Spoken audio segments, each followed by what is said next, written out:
साथियों, आज दुनिया में एक ऐसे गांव के विषय में बतलाऊंगा जहां प्रताड़ित महिलाएं ही रहती हैं। इस गांव में पुरुष को न तो आने का और न रहने का कोई अधिकार है। हाँ, वो पर्यटक के रूप में आ सकता है कुछ समय के लिए, वो भी टिकट लेकर आना होगा। साथियों, केन्या के संबुरू इलाके में बसा एक गांव है उमोजा। बेहद खास मकसद से इस गांव की शुरुआत 1990 में हुई थी। पिछले 26 सालों से इस गांव में पुरुषों के लिए कोई जगह नहीं है। अफ्रीका में सिंगल सेक्स कम्युनिटी वाला ये अकेला गांव है। यहाँ पुरुषों के रहने पर पाबंदी है। इस गांव को पहली बार 15 ऐसी महिलाओं के रहने के लिए चुना गया जिनके साथ स्थानीय ब्रिटिश जवानों ने रेप किया था। इसके बाद ये गांव पुरुष प्रधान समाज में हिंसा की शिकार हुई महिलाओं के रहने का ठिकाना बना दिया गया और बन गया। इसके बाद से रेप, बाल विवाह, घरेलू हिंसा और खतना जैसी तमाम हिंसा झेलने वाली महिलाएं यहां आकर आश्रय लेती रहती हैं।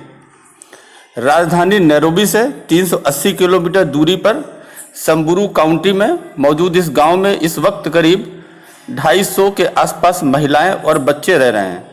यहाँ रह रही महिलाएं हिंसा और परिवार में महिलाओं की आश्रितों वाली स्थिति के खिलाफ हैं। वो गांव में प्राइमरी स्कूल, कल्चरल सेंटर और संबुरू नेशनल पार्क देखने आने वाले टूरिस्ट के लिए कैंपेन साइट चला रही हैं। इतना ही नहीं, वो गांव के फायदे के लिए पारंपरिक ज्वेलरी भी बनाकर बेचती हैं। इस गांव की अपनी वेबसाइट भी है।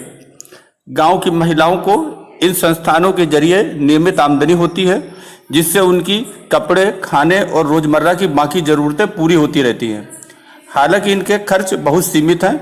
गांव की मुखिया नदी के किनारे कैंप साइट चलाती हैं, जहां सफारी घूमने आने वाले टूरिस्ट का ग्रुप रुकता है।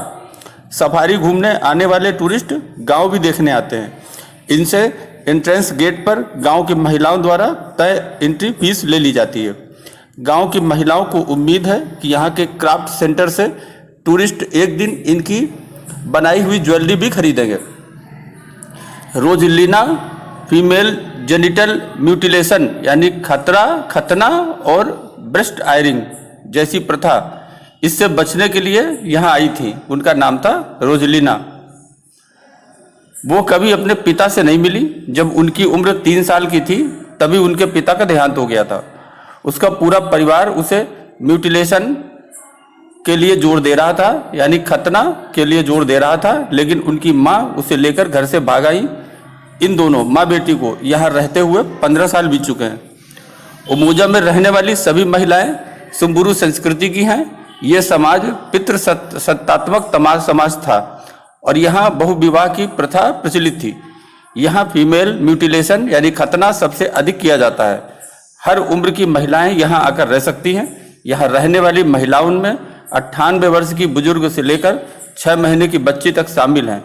कई महिलाएं तो गर्भवती अवस्था में भी यहाँ आकर रहने लगती हैं। कई बार ऐसा होता है कि महिलाओं के साथ उनकी छोटी उम्र के बेटे भी आ जाते हैं, लेकिन उन्हें 18 साल की उम्र का होने के बाद इस गाँव को छोड़ना पड़ता है। जिस तरह की झोपड़ियों में ये लोग रहते हैं उन्हें मानत्यास कहा जाता है।